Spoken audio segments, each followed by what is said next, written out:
ମୁଁ ହେଉଛି ଅଭିପ୍ସା। ଆଜି ଗୋଟିଏ ନୂଆ ରେସିପିଟିଏ ମୁଁ କରିବାକୁ ଯାଉଛି। ସେ ରେସିପିଟିର ନାଁ ହେଉଛି ମୁଗ ଚକୁଳି। ଚାଲନ୍ତୁ କ'ଣ କରିବା ମୁଁ କହୁଛି। ଦେଖନ୍ତୁ, ଫାଷ୍ଟ ଆମେ ମୁଗକୁ ଭଲ ଭାବେ ଧୋଇ ନେବା।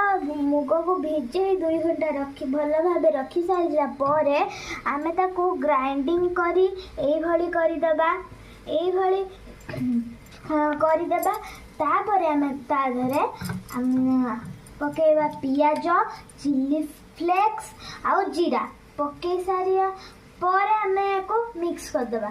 ଆପଣ ଏଇଟାରେ କଞ୍ଚା ଲଙ୍କା ଆଉ ଗାଜର ଆଦି ମଧ୍ୟ କ୍ୟାପ୍ସିକମ୍ ଆଦି ସବୁ ପକେଇ ପାରିବେ। ତ ମୁଁ ଖାଲି ଜିରା ପକେଇଛି। ଦେଖନ୍ତୁ, ମିକ୍ସ କରିଦେଇଛି ଜିରା ପକେଇକି। ଏବେ ଦେଖନ୍ତୁ ସାଙ୍ଗମାନେ, ଏଇଟାକୁ ଆମେ ତିଆରି କରିଦେବା। ମୋ ମାମା ଏଇଟା ମୁଁ କରିଦେଇଛନ୍ତି, କାହିଁକି ନା ମୁଁ ଏଇଟା କରିପାରିନି। ଦେଖନ୍ତୁ, ତାକୁ ଏମିତି କରିଦେଲେ ଜଲ୍ଦି ୟାର ଯୋଉ ଆର ପଟଟା ଭଲ ଭାବେ ହୋଇଯିବ। ଆକୁ ପ୍ଲେଟକୁ ଏବେ କାଢି ନେବା। ଇଏ ଏବେ ଭଲ ଭାବେ ହୋଇଯାଇଛି। କାଢି ନେଲେ ଏବେ ୟା ଦେହରେ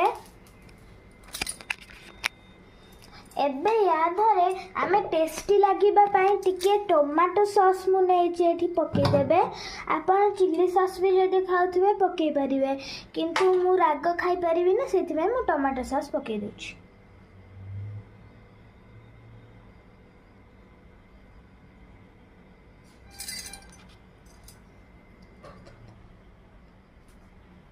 ମୁଁ ଟମାଟୋ ସସ୍ ପକେଇ ନେଲି। ଏବେ ମୁଁ ଗୋଟିଏ ଚାମଚ ଆଣିକି ଆସୁଛି। ସାଙ୍ଗମାନେ, ଏବେ ଆମେ ଏଟାକୁ ସ୍ପ୍ରେଡ୍ କରିଦେବା।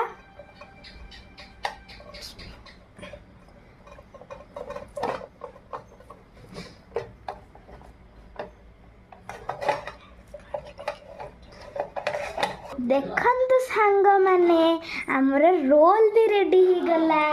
ଦେଖନ୍ତୁ, ଏବେ ଗୋଟେ ବାଇଟ୍ ଖାଇକି ଦେଖିଛି। ବହୁତ ସ୍ୱାମୀ ହେଇଛି। ଆପଣମାନେ ବି ଏ ରେସିପି କହିବେ ଓ ଟେଷ୍ଟ ବି କରିବେ।